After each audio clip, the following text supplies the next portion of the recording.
What's good, man? What's good? What's good? What's good? Y'all already know what time it is, man. Hope all is well. All is well, man. All is well. Yep. Savage Drive. A lot of men was held on Savage Drive, aka that old Ferguson Unit, man. Shout out to those that did time on the Ferguson Unit, man. Hope all is well in your life. Hope all is well, man. For some of us made it, and some of us didn't, man. But we can't deny the fact, man, that we was there, right? Whether it was a long time, it was a short time, right? We was there, man. That ain't why I'm here today. I'm here today, man, to do a recap, man. Just to show you how far we've came, man. How far we came through a disagreement. And we got on the other side of that shit, right? Let me say this, man. CEO Hockley, aka Crip Night, did an interview on my channel, man, months ago. Just as well as other people did an interview on my channel. They went on to do other things. Some stayed with the internet. Some continued to give interviews. Some, went their own direction, man. But this one particular interview stood out to the whole internet, man. And it became an internet giant.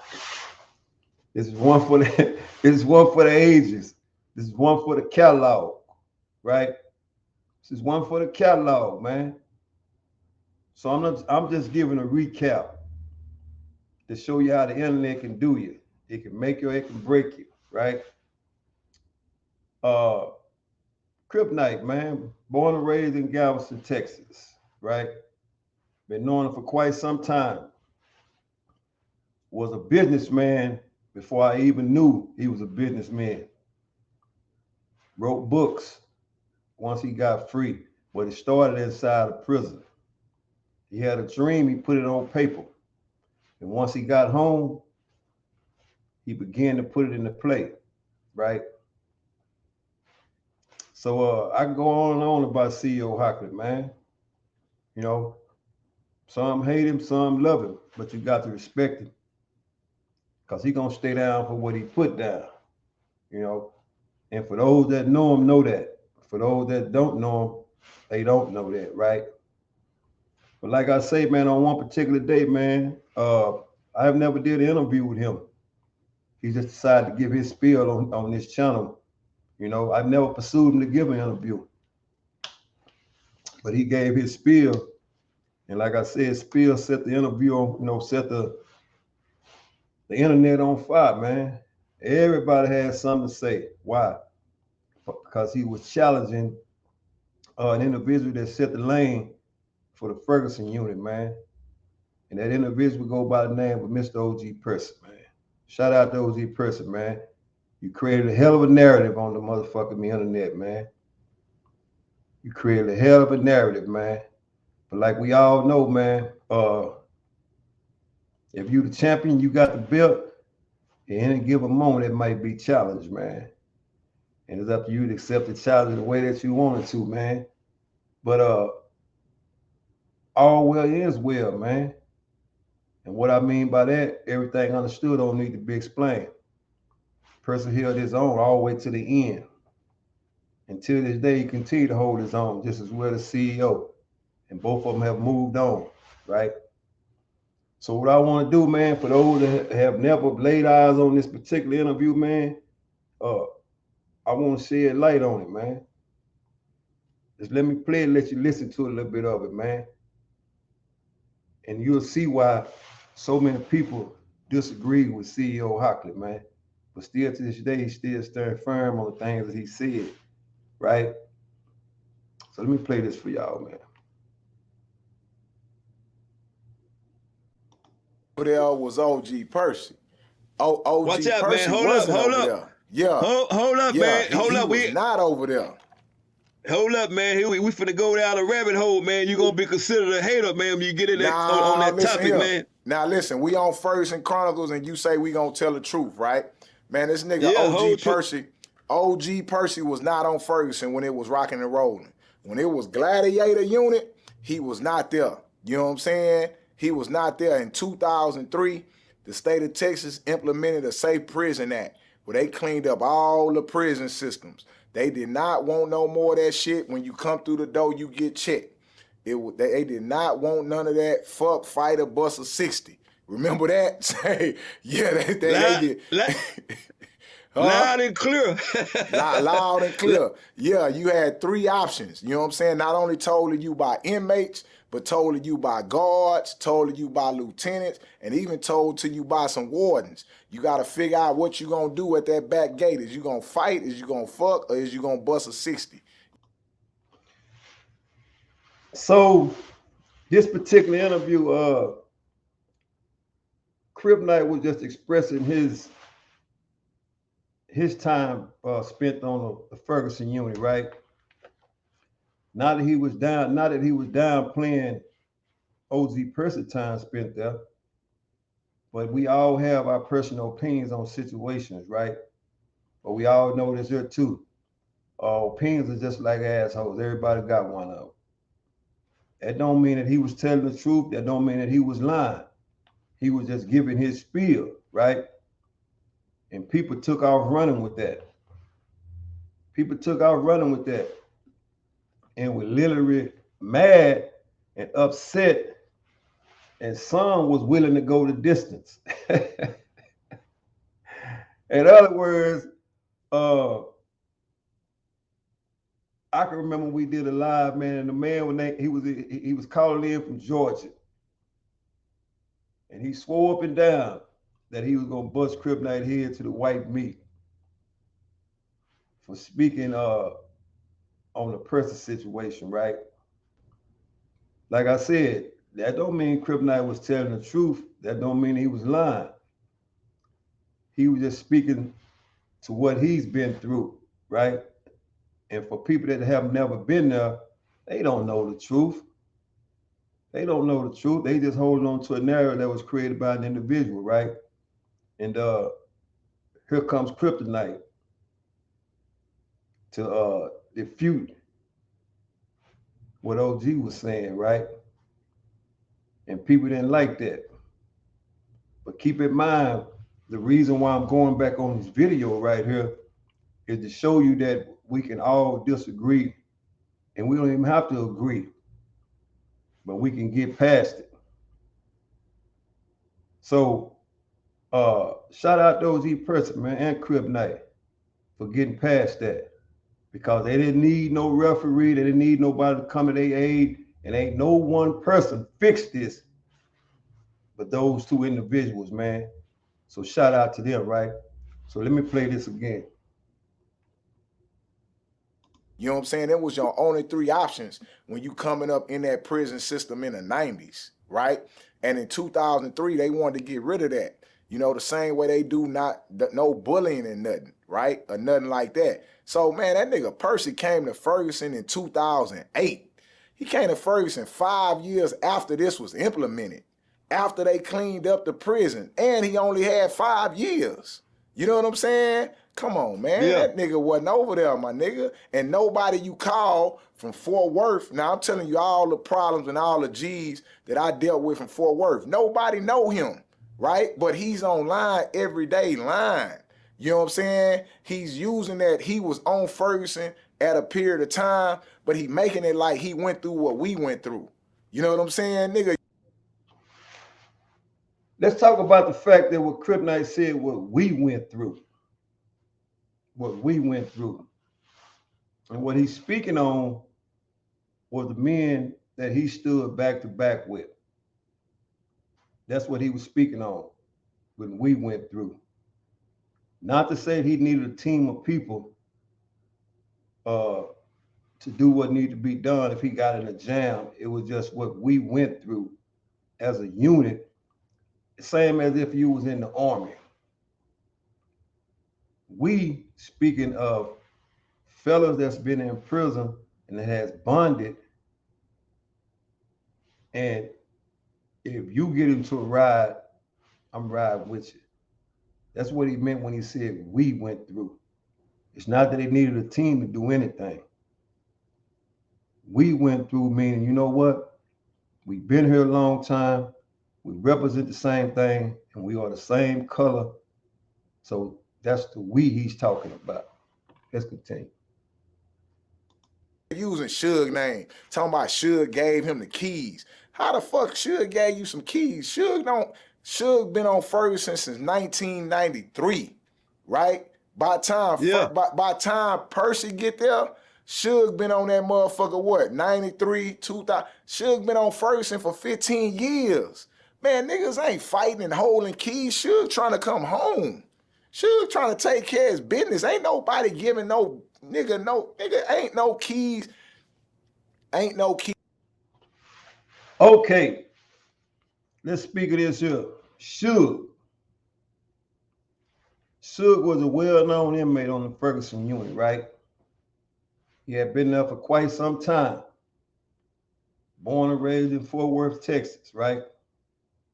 And when Crip Knights speak of keys, that means it was like a sense of power, or you in position to be in control of a certain situation, right? And Crip Knight had a problem with that. And the problem was that during his time in prison, it was no keys. And you'll hear him even mention it during this interview, why it wasn't no keys. Keys on Ferguson to give out. This is the place of total fuck ups, my nigga. You know what I'm saying? For sure. How can you be the leader of the fuck ups? The fuck ups can't have no leader. But he on here romanticizing that shit because he ain't went through it. Do you feel what I'm saying? Nigga talking about, sure.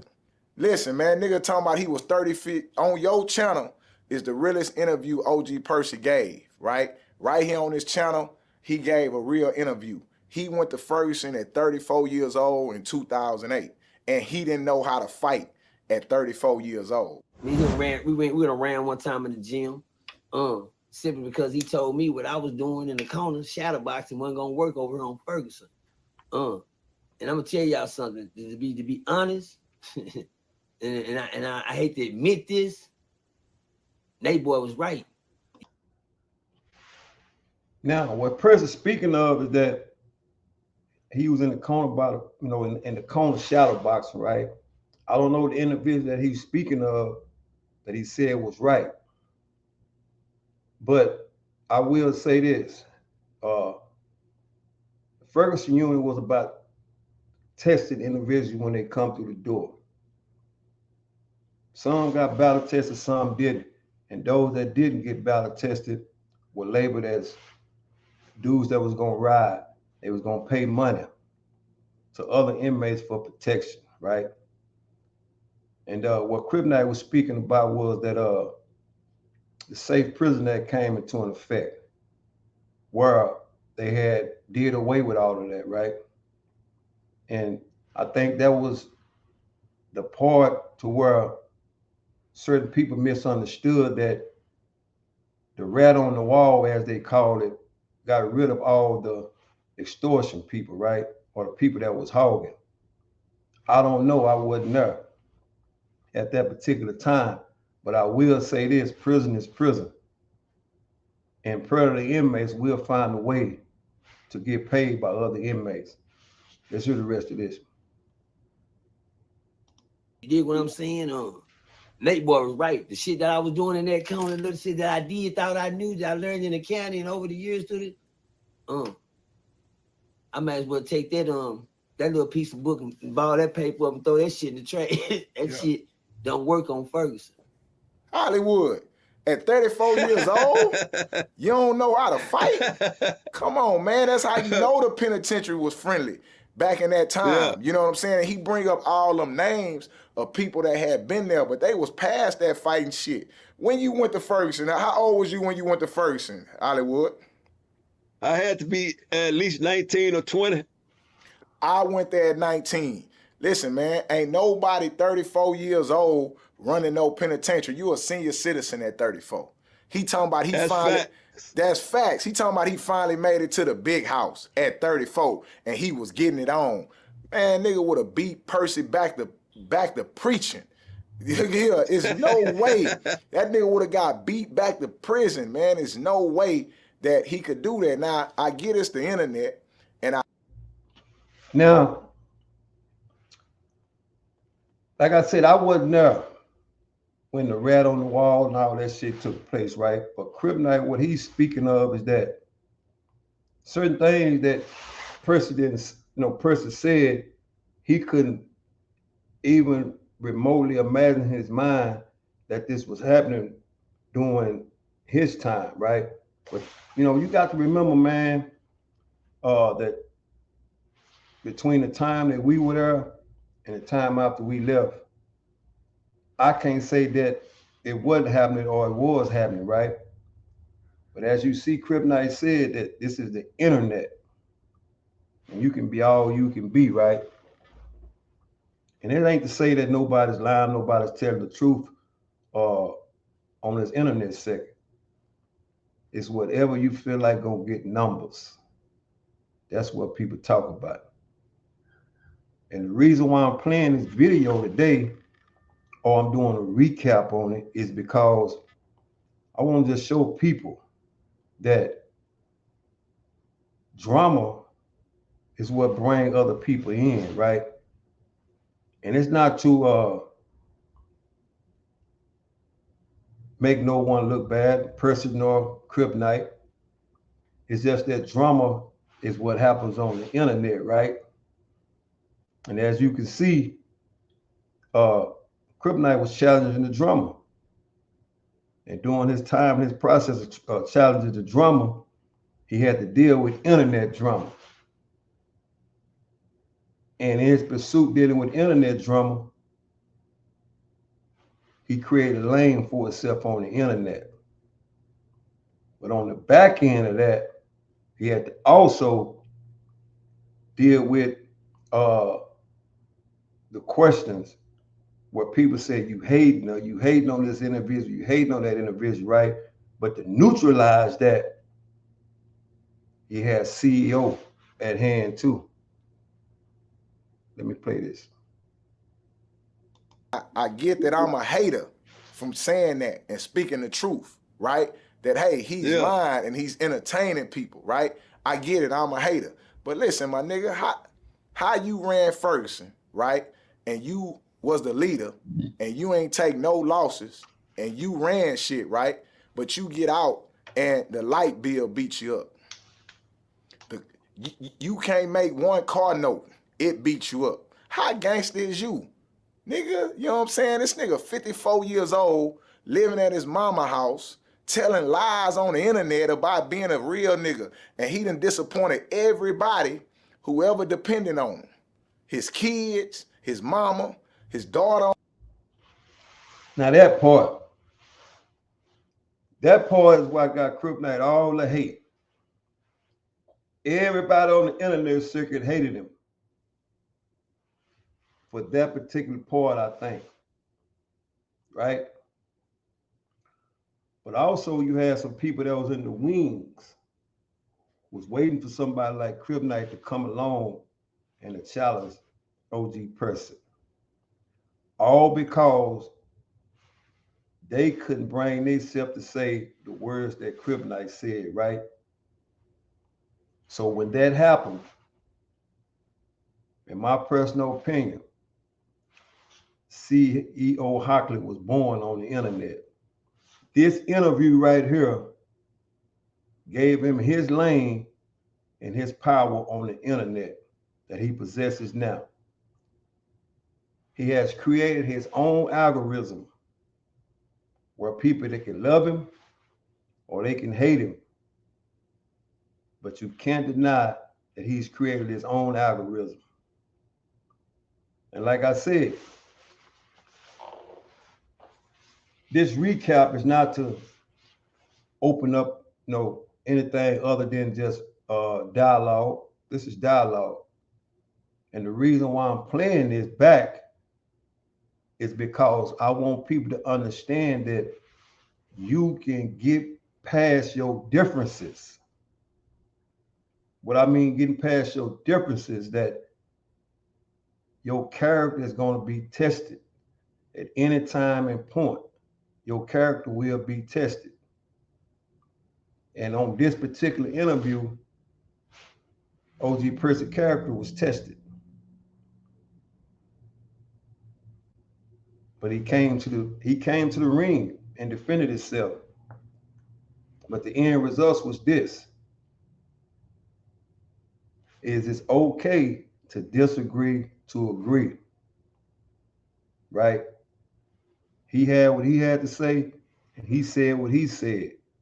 But at the end of the day, it was all buried. There was no one person coming to the rescue of OG Percy or Kryptonite. It was those two getting together, and selling their differences. From one man to the next, they understood one thing, that you a man and I'm a man. And if you say something about me, I'm going to say something about you. But I will agree and I will say this, right? That at no time it was any physical altercation. It was all internet. So I want to use this video for educational purposes, man. These are two real individuals with two strong egos. But what happened at the end? They found a way to say, you know what, man? It's dead. And today, I want to salute both of those guys, man, for moving on, man. That shows growth. It shows growth and understanding that it can't happen if you put forward the effort, but you got to mean it, man. You got to mean it. So, man, y'all got to remember this, man. The internet is just the internet, man. The internet is the internet. But at the end of the day, growth is what counts, man. So shout out to OG Percy and shout out to CEO Kryptonite Hockley, man. Salute.